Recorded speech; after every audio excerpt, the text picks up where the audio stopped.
Hello. Hello. How are you? Great to see you. The project I always remember, that I always laugh about and remember very fondly, was the one we did in St Tropez. And we walked into this room and there were these French architects. And then they were all rabbiting away in French and sort of saying and not realizing that I actually fluent in French. Yeah. And they're rabbiting on about, oh God, here come these interior designers and garden. They think they're going to be able to do whatever they want. A big mistake. So I then broke into my French and said, bonjour, comment ça va? Et qu'est-ce qu'on peut recommencer? And they all look horrified. Recommencer the conversation.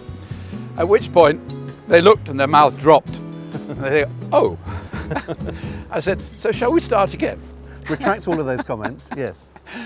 One of the deliciously standout moments of that was you did come in late January and you'd just about finished it, or you had finished it, and we all went back to our hotel for the night, and we came back the following morning and the lawn had been removed by wild boar. The wild boar had burrowed your whole lawn and put it somewhere else.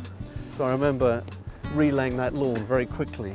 So we used to fly from Nice, fly down to Nice, get a helicopter from Nice, across over to the top of Cannes and land in the back garden of this house. Or somebody's house. Or somebody's house, we'll do whatever we did. And we'd have to take off, or the pilot would have to take off before the police found us. And then we'd spend the day on site and the helicopter would come and pick us up again. And every time we left, we knew that as we left, the contractors would leave site and go and do something else. So we used to sometimes circle back with a helicopter and hover and just watch them and make sure they stayed and continued to work on a project. But there was that one moment in time where I think we were working until 10, 11 o'clock at night. Suddenly the police arrived on their motorbikes. And I'd always told everybody there might be a possibility that somebody might complain about the fact that we're working so late. So I said, if they arrive, scarper. You just scarper, because hide. And I'll deal with the gendarmerie. And sure enough, I was there standing my ground, looking at them. And I thought, the rest of us had hidden in a cupboard somewhere. I thought, well, this is the moment where I'm either going to end up in prison or I'm going to sweet talk them. And they said, you're making too much bruit, too much noise. And I thought, noise?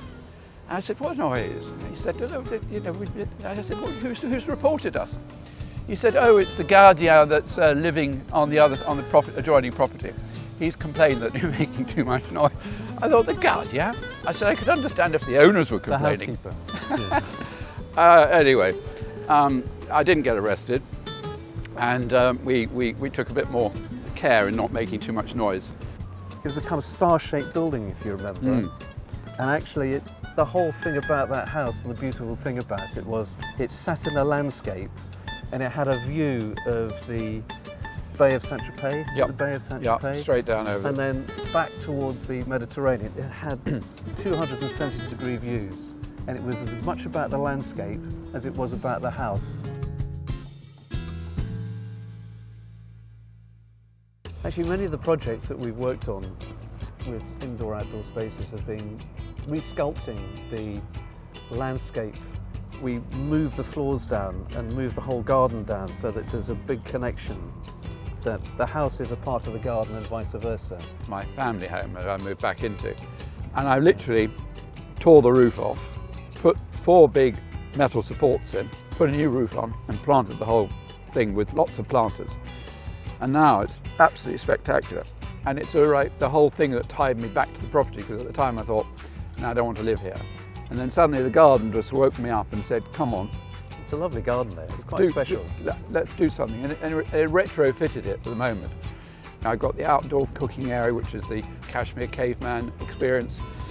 And I think the whole thing is changing. I mean, it's a bit like what we're going to be doing for Wow House. And there we are going to do outdoor living, as in outdoor entertaining, and how much more the indoor-outdoor is so important. Outdoor space becomes rooms that people use as well as inside. I mean, it's huge. I mean, it's sometimes twice the plot of the actual house itself. I'm just celebrating my 50th year. And, when I started, a bit like you when you first started working in BLDO, it was sort of like we had ideas, but our dreams and our fantasies and all of this have just been allowed to explode in doing so many different things.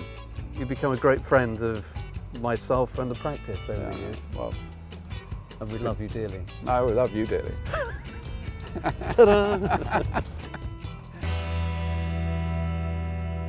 It's amazing, absolutely amazing. Hello. Hello. Hello, How darling. are you, darling? Well, I'm really So well. nice to see you. And you.